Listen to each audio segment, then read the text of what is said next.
niggas tryna get it, yeah bitch. Yeah bitch. Hit that house, they tell me is you with it, yeah bitch. Yeah bitch. Home invasion was persuasive. From 9 to 5, I know. That man was one of the greats, one of the legends from Chicago. As y'all know, I'm from the south side of Chicago, man. This brother been putting it down, been on everything from Comic View, Def Jam, been all over the world doing this thing. Also, is a Miller Lite champ as well as me. So that's history, man. Me, Kenny Howell, and Bernie Mac, Miller Lite champ, south side of Chicago, man. Corey Holcomb won too? Corey Holcomb, Thomas. Wow, that is crazy. Yeah. But let me introduce you. This is my brother, my dog, the hilarious Kenny Howell, man. What's up, everybody? That's this one. All right, this nigga just got the side view. He decided. So, yeah. So my dog, Kenny Howell. What's happening, everybody? Sitting down, kicking with my homie, I'm proud of him, man, to come up after us and keeping the trend going. It's a nesting. Motherfuckers just, you know, taking the game by storm and doing it real. Man. And, you know, with a quality gift. Yo, I appreciate it. It's an honor to be here with you, man. Now, one of the things we were talking about before we started taping was the rich comedy history that comes out of Chicago. Chicago, dude. Yeah. It is monsters that do comedy that come through shot. Yeah. What do you think it is, Kenny? What makes motherfuckers so strong? Because you know what about Chicago? It's so much realism that ain't no time to be phony. You know, it's like everybody come from something, but everybody is so real with their gift that most of us talk about something that everybody that people don't just laugh, they relate. They be like, oh, remember you'll be laughing at you and they'll break to the other person they with and say, remember because they relate. And I want to say this. We got them 4 seasons, man. One thing about Chicago is a very blue collar town. It's about living, get you a motherfucking job.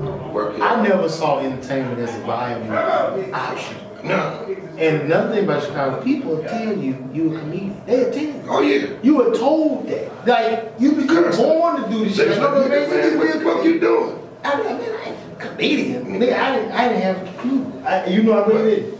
I watched comedy and I thought, you know what I thought comedians were? I thought comedians were actors who learned the script and made people laugh. I was like, that shit is genius. I used to watch my father and my grandfather. It was funny. All my brothers, my father used to take my whole family and get us all, like a 9 brothers and sisters. And he put us all in the group and make each one of us do something that we all that laughed at. Tony, do Grinch, do your boy from college. Or Terry, do this, Kenny, and we would take turns getting in the middle and just doing it, you know. We told jokes at my grandfather's funeral. My grandfather, when they called and told my grandfather was a comic, he was like, well, it's about goddamn time somebody did it. And he from Mississippi, my pops from Mississippi, so it was like you know, everybody in my family is a fool. Silly, we was all the class clowns, but we got our ass whooped, but it was like natural. Right, and I see that in you on stage, like being, you know, naturally funny. That was my nickname. I was in college, I went to Illinois State, and one of my boys used to always laugh, and his name was Beef, and he had this hard laugh, like, oh, stop, you ignorant. And that's what he used to say, you ignorant, stop, no, don't say nothing else, don't say, and I'd be like, I can't help it, man, I'm just talking. Especially when you kill him. Yeah, but I'd be talking about something, this nigga be dying. And that's why I got my stage name Naturally Ignorant, because he used to be like, you ignorant. I was like, I can't help this shit, this is how I talk. I know, you're naturally ignorant, nigga. That shit is hilarious. And when I first started doing comedy, that became my stage name, Naturally Ignorant. Now, too, before we started taping this, you talked about, you kind of came up with Bernie Mac, and he took you under his wing. Yeah, Bernie used to spend a lot of time with me, because a lot of people was like, you know, I was fresh off the streets. And Bernie had been in it 15 years, so he was serious about it. And as 11, he was looking at a career, he was focused and everything. I wasn't even focused. I was just having fun, kicking it. And he was like, no, brother, and he would take me, because he had won the Miller Lite the year before. And then the next year, I got disqualified for standing on stage. You know, actually, you had 10 minutes in the finals, and you had 7 regulars. So I used my 3, but I was laughing. And one of the comments started, ain't going on, but I actually used the time to get. But I didn't care because I got Def Jam and my best friend won it, Tony. So I came back the next year and time was session entertaining. But Bernie would take me with him and he would sit me down, he would tell me, you know, okay, this is what funny is. It meant a lot to him. He would tell me, you got to be able to sit in a room with nothing in the room, just a clock. And if I come back in 10 minutes, you got to have 10 things funny about this clock. I mean, was that his right? That's what he would tell me. No, this is how he would tell me to do it. I mean, this was his focus. He was like, this shit is serious, Kenny. You know, and then that's when I started analyzing, because I ended up getting on Def Jam tour in 91, right after I filmed, and I was with legends now. You know, I was with Bernie, Steve Harvey, Bill Bellamy was on the tour with us. I mean, I was in it 2 years. Everybody else was in it 15. Right. So I got that grooming, but I still was clowning. I wasn't and I could tell from your grooming, because when I first saw you, like just watching Comic View, you reminded me of her. Not to say that. No, they used to always say. You did what I'm saying? It's, you know, I mean, I could tell. I used to be with Bernie every day. Because as a comic, you know, you learn like a baby. Yeah. You did what I'm saying? So Yeah. Bernie was probably like your comedy father. Right, yeah, he was. Because that's the, you know what I mean? I You was kind of with without. Bernie every day. He would come. I would come home and he'd be at my house, sitting up with my mom and my sister Soul, Mary Kay, and he'd be laughing with them. Are you ready? Wow. And then take me. And like one time he had the Cotton Club and I would come in there, and you know, I did Def Jam. We was on tour and it was on TV, and he would be on stage and I'd walk in, you know, in the room and the stage right in the front, and you know, people would come in, he would shout them out, and I'd walk in, he wouldn't say nothing. I had on the Def Jam jacket. I was like, chop, and he was like, you ain't paid your dues home, and go right back to the show. But I had been just with him that morning. Wow. And I was like, okay. You know, so he tamed me, he put the whip on me. You wasn't fucking playing. Nah, it was no joke to him, but he's one of the greatest. And during that time you were doing comedy, that was an explosion. Yeah, it was black comedy had just hit TV. Because the year 2 years before, the year 2 before, they just started giving out the HBO one night stands, and they would only give 3 to blacks per year. And they was basically gave them to a couple of blacks that was doing white rooms, that was, you know, was on the circuit. Well, they Doing the white and the black. Yeah, but mostly white, you know, like Mario Joyner, you know, stuff like that. Then Martin came with his, and then Rodney Harris, Right. and then Mark Curry, he do black and white from the Bay Area. And then after that, the Def Jam came. And then that exposed all these comics who've been doing comedy for years underground. Right. And see, I don't ever see it going back to that, No, that because golden period. I just think, the comics today, man, God bless the Learn Brothers, you know, but they internet people. If you ask me, I say that not as a downslaught to these brothers, because anybody with the gift, God bless them. But it's like a lot of them be unseen something and be like, I could do that. Versus somebody who grew up with it in his heart, but it just was it was not, he had to do this because of just who he was. So you know, versus somebody that just play, you see him with basketball all day long, this is all he do. To somebody go out there and play 21, you know, some days and got it and can play, but it ain't his heart.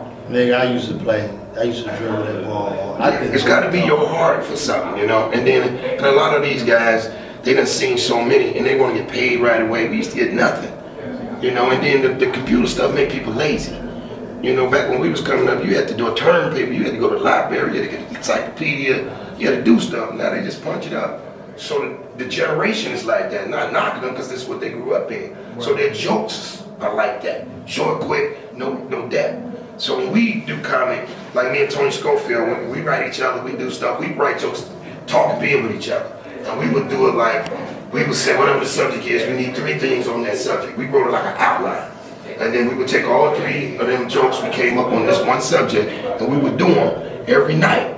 And we would switch them up to see which one get the hardest laugh, then we move that one last. And then the one with the medium laugh goes middle. And then the one with the high laugh goes there. But some nights, one of them might be funnier than the other one. We groom that joke until it's to the person is laughing, go Or it's boom, boom, boom.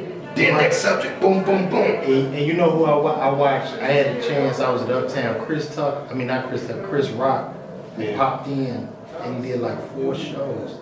And I watched him literally take a joke from mild, medium to hollow. Right. I watched that shit. That's how we grew up. That's how it should be done, dude. And then back then, everybody had a signature joke. Now everybody rewrite everybody's stuff now. Back then, comics will fight for each other. Comics will be like, somebody be doing your joke, and comics be like, man, that's you know, that's such and such joke. Oh hell no, you know, oh that's Kenny joke. Oh that's Tony joke. Oh that's such and such joke. And it be your signature, because motherfuckers will walk up to you, and you a boy that do the vocals dancing.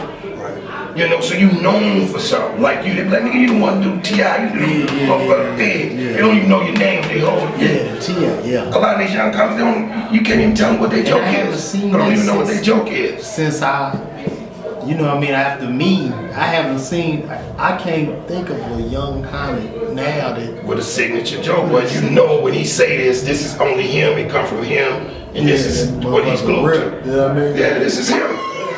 It ain't that. And you can watch him, he'll do a whole 40 minutes of stuff that don't identify them. And that's the difference. When you think about all them older comics, it was something that you knew them from. And it was their signature. Ain't no signatures now. You know, comics just guys doing jokes. Yeah, I think his ass gotten a lot of water down. It is, yeah. And it's a huge saturation of it.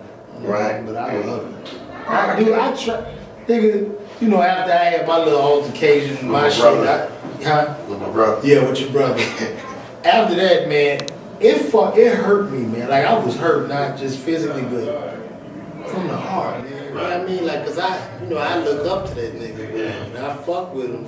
I like his shit, you know what I mean? And I just couldn't believe it. That's my first time. I put it like this.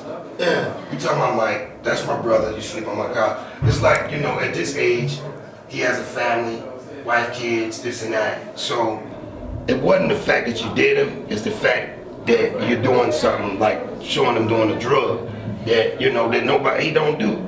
So, or somebody might have said he's done, but this and that. the thing was, I only did it because he had talked about doing On it stage, before. right, You know what I mean? I wasn't trying to be malicious. Right, and seeing you weren't looking at it like that. And it was like, okay, at this point, I don't want to be the one to say if that's something I've done. I don't want nobody looking at me as I'm some kind of addict. So being, you know what I say? Yeah, and I wish that would happen too. But one thing I always say is I'm a man before I'm a comic. And that's why he probably felt you stepped over him. You know? And that's just what I get from because I love both of y'all. Right, and the thing that's about my brother. As big as he is, you know, I don't know him. And Right. I wasn't doing it. I was making, at the end of the day, I was making fun of two celebrities in a beef. Like, yeah, but you could have did Kevin, and I bet you if you could did Kevin, and he was talking about Kevin leaving his wife while she's pregnant for another woman, he's called you too. right. You know what I'm saying? So, but you just did him being a little motherfucker. Yeah. But you did him. I didn't leave my wife. Step on my mouth. She was pregnant. Oh, you know what I'm saying? yeah. You got a call. That's real shit. You know, so that's just probably, you know, but I wish he could have rapped, y'all could have sat down here, sit down on it, you know, because y'all both Midwest. Yeah, I didn't even think the motherfucker. Yeah, but you do impersonations, you know, so, you know, the impersonation really is the quality thing, and then you looking for something to throw with it.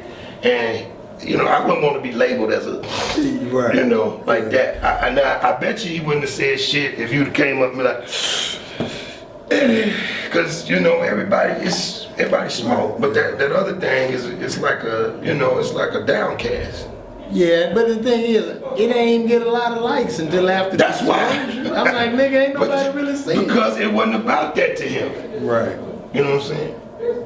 Yeah. So it's like if somebody, you know, it's just, you know, everybody's different and everybody have touchy subjects. So impersonation is funny as shit.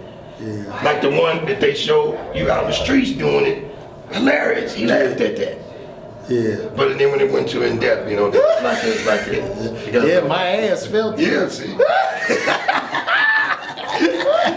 Damn, man. But what's up, bro? We all brothers though, man. You Yeah, know, God takes care of all of that. Real talk. So Yeah. that's good, man. But man, it's been a great interview. I like them goddamn. No, I also got a little special coming out. I shot it. He actually produced it for me. Oh, that's dope. When's it coming out? We trying to push that about Showtime, HBO or TV One. We shot it about a year and a half ago. Okay. In Chicago, Gary Crown, and then he sent the cameras, sent the crew to my crib. We walked around my neighborhood.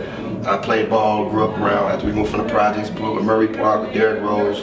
Now, Derrick Rose was you playing ball in them goddamn hard bottoms, nigga? Yeah, nigga play with anything. This nigga real grown man, nigga. Look at them hard bottoms, nigga. Come off a bike with these motherfuckers. That nigga, I ride a bike with these motherfuckers. That's them bishop shoes, nigga. Them motherfuckers. Yeah.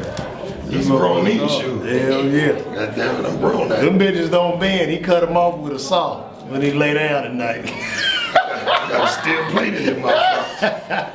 Hey, we call these medicine boots. If your feet don't walk right, they will after you wear these motherfuckers. Now look, your DVD, is that available online? Yep, you can get it under comediankennyhowell.com. Okay. And actually, I'll have my hour special on there with the clips from Chicago, along with a bunch of my old TV shows like the old Def Jams, Comic Views, and all that. Cool. And you know, and there's a lot of stuff on. Check me out. Comedian Kenny Howell. Yep. Kenny Howell 1, Instagram, Twitter, all that. I'm an old school nigga, so I'm just learning to do that shit. So cool. Yeah, but I got, they teaching me. Man, it's an honor, bro. I love your shit. I steal all your jokes. Ain't nothing wrong with that, man. Hey, if you ain't stole from us, you ain't stole from somebody you admire, goddamn. You don't want to do it. Keep me separate and apart from all the frauds. They see me get appalled. You know why? I'm about my issue, babe. And you can tell by my name. Yeah. Right. Dudes out here taking your shit. What? I mean, do you think they should get a copywritten for 15 seconds? Dude, I mean, anything, dude. Somebody steal 1 second. I mean, it's powerful. Yeah. Instagram is powerful. Like,